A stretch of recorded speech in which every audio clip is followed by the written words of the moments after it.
Hey. Another video. Top 10 strongest ghost type Pokemon. Which is Gengar. Telling you straight, Gengar, if you think otherwise, fuck you. Let's go. Today, we're going to be continuing with the top 10 strongest series with the top 10 strongest ghost types. I put together this list taking a lot of things into account, and I feel we have a great mix of regular Pokemon, mythicals, and legendaries here that really help bring out the best of the ghost types. This is a pretty limited typing in the grand scheme of things, so let's just get right into things and see what this top 10 has in store. Don't be scared, although it does look like there's something behind you. Nah, never mind. Shit, bro. Alright, what's at number 10? Bro? We're going to start off this ranking with the 10th strongest ghost type, and in my opinion, that has got to be the regular form of Hoopa. It's crazy to think Hoopa was both on the psychic and dark type top 10s before this, and now with the confined form, it managed to shadow sneak its way here on the top 10 for ghost types. Hoopa's a pretty good Pokemon in this form, though I'd say it isn't as good as it ends up when it's unbound. That being said, there are some things you could say that the confined Hoopa does better. It has the same amount of weaknesses as Hoopa unbound, but it also has more resistances and has more typings it's immune to. It's got some great stats even still, with 150 in special attack and 130 in special defense, along with 110 attack and 80 base HP, though the rest isn't super great unfortunately. That 150 special attack is the highest among all the mythicals except from Deoxys, and of course Hoopa Unbound itself, so that isn't really anything to turn your nose at. It's got great ghost type moves like Phantom Force and Shadow Ball, and of course its signature move Hyperspace Hole. Hoopa may not have the most impressive speed or physical defense, but as a mythical Pokemon, it's really darn good on the special side. Okay. Number 9. The next Pokemon here on the list may catch some of you off guard, and when putting this together, I guess it surprised me a bit too. At number 9, we have the Pokemon who wears its mother's skull into battle, Alolan Marowak. Alolan Marowak has... That's not the mother's skull anymore. The skull is Cubone. This is the evolved form, which already morphed into his face.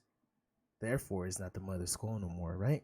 Always been a weird pick as a ghost type, since it's one of the few viable physical ghost types in the entire pool, which already gives it a niche when compared to something such as Hoopa. Alolan Marowak is a fire and ghost type Pokemon, which is already incredible for it having 2 insane offensive typings as stab options. On top of this, it also has an incredible item unique to this Pokemon called the Thick Club, which doubles Alolan Marowak's physical attack stat when held by a Marowak of any form. This essentially is like giving Alolan Marowak the ability Huge Power, while also still making sure it can run something like Lightning Rod to give your team an electric immunity, or something like Rockhead to avoid Flare Blitz recoil. Move pool wise, Alolan Marowak got a massive buff this generation thanks to the move Poltergeist, a physical ghost option with 110 physical attack and 90% accuracy. This move will be effective against any Pokemon holding an item, which isn't too hard to use since most enemy Pokemon do hold items in competitive play. Alolan Marowak is one of the few ghost options that can truly take advantage of such a move, as most ghosts are specially offensive. In tandem with Boomerang and Flare Blitz, this Mon is a nightmare to switch in on. You really don't need any other coverage options, so your last move can go to something such as Stealth Rocks to support your team with hazards, or you can opt for something such as Toxic, Will-O-Wisp, or even Swords Dance. Okay, I was gonna say, is this like all 4 moves? Because like, what the fuck do you need Sword Stance for if you're not even gonna physically attack anyone? If it wasn't for the abysmal base 45 speed, this Pokemon would be higher on the list, I feel.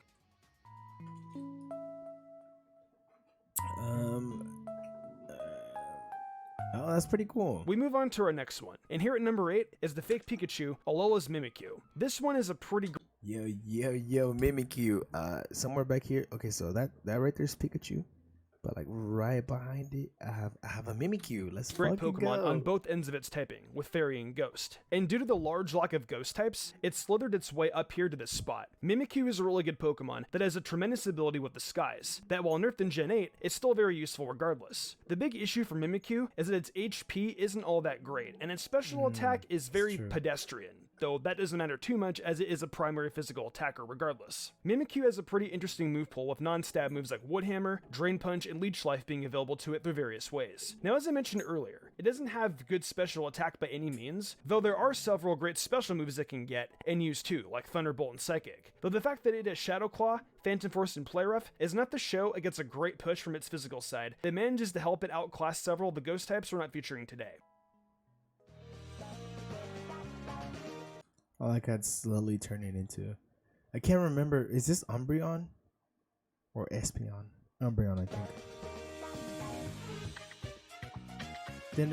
Coming in at number 7 is a Pokemon from Sword and Shield. One of my personal favorites, Dragapult. You guys know just how good Dragapult can be in this motherfucker is fucking dope, bro. game. And competitively, it's definitely found itself a spot on quite a few teams. Dragapult is one of the fastest Pokemon in the meta, and definitely one of the fastest Pokemon actually available in Sword and Shield. The fact that it's a Dragon Ghost typing is really cool. And albeit there are some weaknesses that get added on because of the Ghost typing, that doesn't change the fact that it's a good typing that a Pokemon like Giratina hasn't taken advantage of in the past. Also, on top of having such a fantastic speed stat, its physical attack is pretty good too at 120 base, and that opens it up to have some great possible movesets. There's one that is particularly good, being Hex, Will-O-Wisp, Draco Meteor, and U-Turn, thus proving that even though its attack is better than its special attack, it's a smart move to run it as something like a mixed attacker. Its speed is a huge part of why it's here on the list, but it's incredibly versatile in battle as well, and that definitely can go a long way in the world of Dragon and Ghost types, where so few actually end up with meta-breaking speed stats.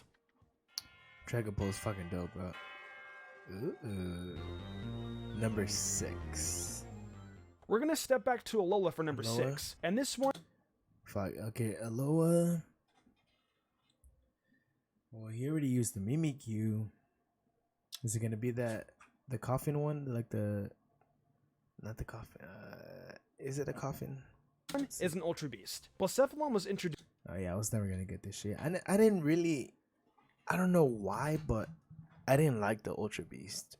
I just know I caught the big buff guy and then a few of the other ones, but I didn't like him, dude. Introduced in Ultra Sun and Ultra Moon, and quite frankly is he fire as well, or is he just was ghost? a tremendous addition to the pantheon of legendary ghost types. It has no bulk to it, but man, does it have such a great set of attack and speed stats. I gotta mention just how much I enjoy Blacephalon's design, by the way. It's just so cool. It's a real clown, but man, is it a pretty clown. Anyway, it's got a great duo of attack and special, going on with it at 151 special attack and 127 attack. So while you could run a physical version of Blacephalon, you'll want to just keep it as a special attacker. Its moves are pretty awesome too, with the most interesting being its signature move, Mind Blown. So essentially the move causes Blacephalon to take 50% of its max HP as damage, but this move is going to have 225 base power thanks to Stab, and that results in absolutely outstanding damage with the high special attack stat that Blacephalon has. There are other moves in its pool like Calm Mind, which sets you to be even more threatening, and of course the usual great ghost moves like Shadow Ball and Shadow Claw. I'd be remiss if I didn't mention that great Ultra Boost ability too, that will raise its highest stat by a stage for every knockout.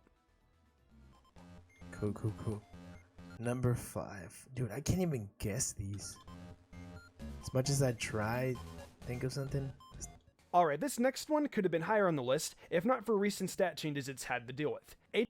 Aegislash was really good when it first came out in Generation 6, and it yeah, I remember using this motherfucker. Quickly found itself in the Ubers tier, due to just how great its typing was combined with the awesome ability of Stance Change. Now with Stance Change, you'll really only be able to get a usage out of it by taking advantage of Aegislash's signature move, King Shield. When switching between the two, Aegislash will go from having 150 in both defenses to 150 in both attack stats, and that is in a way very broken. Though still, I only have it here at number 5, as I personally believe there are 4 Pokemon of the Ghost typing that are even better. Aegislash saw a dip in stats for the 8th generation, dropping to 140 base in its attacks and defense. That hurt it a little bit, but those are still some incredible stats. If an Aegislash is running King Shield with moves like Gyro Ball, Shadow Sneak, and Shadow Claw for instance, it's going to have a real good time wrecking the opponent in a battle with its fantastic typing. Plus, not for nothing, but running a Doublade with an Eviolite is also really good too, and proves that the whole line has something to offer in battle. Aegislash is really good, and if not for the next 4 Pokemon, it could have very well been at the top of things. That's crazy, dude. Holy shit.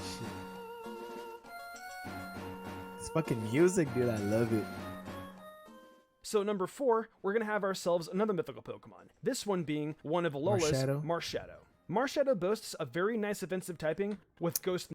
I have Marshadow, but I've never used them, so I don't really know too much about him. And has some really solid stats with 125 in speed and 125 in attack. It makes great use of the Technician ability, and that is probably what makes it so easy to put up here. There are moves like Acrobatics, Force, Sableye, Palm, and Shadow Sableye is probably going to be next, Sneak that Marshadow is able to take advantage of that suddenly become very powerful through Technician. Its stats aren't the most incredible compared to Pokemon that have appeared before it here, but its move pool really takes the cake, honestly. The moves that Marshadow has cover so many different typings, and as of the Isle of Armor DLC, it can learn a move for 14 of the 18 different typings available. That's a monstrous amount of coverage.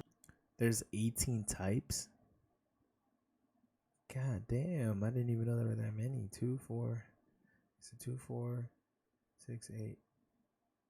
With all the elemental Crazy. punches at its disposal, as well as almost a dozen moves of its stab typing that can be put to use in battle, like Close Combat and Spectral Thief. There is no lack of variety for a Pokemon like Marshadow, and when it has some of the best moves of several typings at its fingertips, it's hard to see how its move pool couldn't carry it all the way up to number 4.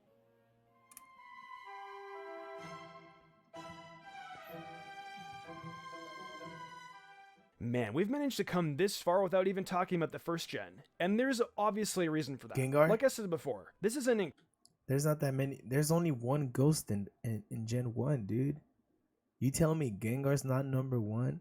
incredibly limited typing that just doesn't have a ton of Pokemon in it. There's no better place to look for an example of this than the first generation in Gengar, who was at one point the only ghost Pokemon that existed. It's incredible to think that for a long time, Gengar was definitely the best ghost type Pokemon that existed. And Because it was the only one, but okay, in the game, I think when he had Levitate, he was fucking OP until as recently, fuck. it was still ahead of some legendaries. But when it lost Levitate as an ability, Yeah, there we go. it existed. And until recently, it was still ahead of some legendaries. But when it lost Levitate as an ability, some of its greatness was taken away. Though even without Levitate, you still have a Pokemon that has one of the most aggravating Megas of all time. That Mega Gengar was so good that with Shadow Tag, it would lock you in and Parasung you away like it was nothing. Its stats were nuts too, with 170 special attack and 130 speed. And while that's crazy, regular Gengar isn't that far off either, with 130 special attack and 110 speed. It's a great Pokemon with moves like Shadow Ball and Sludge Bomb that take massive advantage of its stab, and quite frankly, there's a reason why Gengar was the king of ghosts for generations. It's so dang good, you guys, even after taking the hits it has. Broken. They fucked him over. We've reached the penultimate Pokemon for this ghost type ranking, and my goodness, I'd be so hard pressed to not include the bulky special attacking boss that is Pokemon Moon's box art legend, Lunala, which is also my favorite legendary Pokemon. This thing is an absolute beast. He's pretty dope. He's fucking dope, dude. When this game got announced, bro, I decided to get Moon as soon as I saw that shit. Dude. With 137 base HP and 137 base special attack. There is some real bulk here, and it's definitely on that special side with 107 base special defense. And that turns it into probably the most defensive of ghost legendaries out there, though they are a bit massive to ghost and dark types while also being immune to fighting in normal. There's a lot to be said about the defenses it has between the stats and typings, and that really earns it such a high spot on its own. The next thing that's important about this thing is the move pool that Lunala has, with its signature move Moongeist leading the helm of its great move pool. There are always the usual ghost type moves like Shadow Ball and the new Isle of Armor edition Poltergeist that can be found in a moveset, though I've gotta say that Moongeist Beam is its best ghost type move. Isle of Armor? I don't think I've done that yet. Plus, since it's part Psychic, it's going to be able to use moves like Psychic, Psyshock, and of course Calm Mind. Plus, you also can't forget about the Lunala MZ, that'll give Lunala access to menacing Moonray's Maelstrom. And that's just another super powerful ghost type move. I can't say much more for Lunala, other than it's super powerful and just so good and majestic looking. Right, I know. I was just gonna say that too. Like, he just looks so fucking cool. All right, number one. I'm number one. Who is number one, bro? I'm kind of excited for this. Sableye? Now, it's time for us to talk about the strongest ghost type Pokemon out there. We have to step into the distortion world for this one, because Is it gonna be Darkrai? No, not Darkrai. What the? This. Giratina. Of course, talking about the master of it, Giratina. Giratina graced the cover of the last true third version title that the Pokemon franchise has actually seen with Platinum. Giratina is an incredibly balanced bulky Pokemon with two forms that either serve as a bigger defense or attack. In its Ultra form, it is more of a defensive Pokemon with 120 in its defenses and 100 in its attack ones. And then in the Origin form, it is swapped to be 100 in defenses and 120 in attacks. The one major thing that stays the same in both is that massive 150 HP stat. That definitely makes it the bulkiest of all ghost types. The bulk isn't the only great thing about Giratina though, as well it has several weaknesses. I was just thinking about, so this YouTuber's username is Mystic Umbreon. That Pokemon he's been showing all along is fucking Umbreon, bro. Oh my god. Weaknesses to a few typings, it is loaded down with immunities and resistances that help it maintain its great defense. Its signature move Shadow Force is great in that Giratina will disappear while using it, meaning it can't actually be hit by any of the opponent's moves. The other great thing about it is that it's going to be hitting Pokemon even if they use protection moves, so it could turn into a great counter for some Pokemon like Aegislash. It's got the same myriad of ghost type moves we've already spoken about, as well as some dragon type moves that are great as well. Giratina is just a fantastic Pokemon that definitely deserves to be called the strongest ghost type. Okay, I can agree with that. I'm not gonna Well, that's gonna do it for the top 10 strongest ghost types. Whoa, thank you very much, man. That was a good list, you know. I was really thinking Gengar was gonna be one, but you know, shit happens, bro. Shit happens. Okay, so this top 10 ghost types, my list, no legends. Alright, let me see. Gengar, H-Slash, Miss Magius, Frostlass, the Chandelure, Dragapult, Spiritomb. That is actually a really good list, bro. I'm gonna like that shit. Okay, you know what? I wasn't thinking it was gonna be legendaries. That's why. Even though he chose Hoopa and who else? I think there was another one, but I'm not 100% sure. I don't remember anymore. Oh, Lunana or I can't even. I don't even remember. I don't even know his name, dude. What do I type?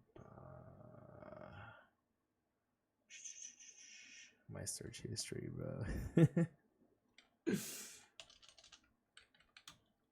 What the fuck? You guys are making me nervous, Pokemon.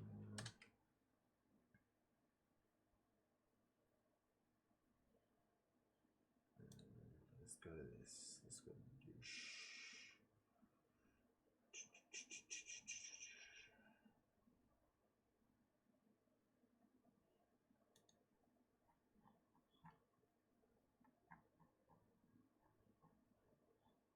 You know what? It doesn't fucking matter. But I thank you for watching. See you next video.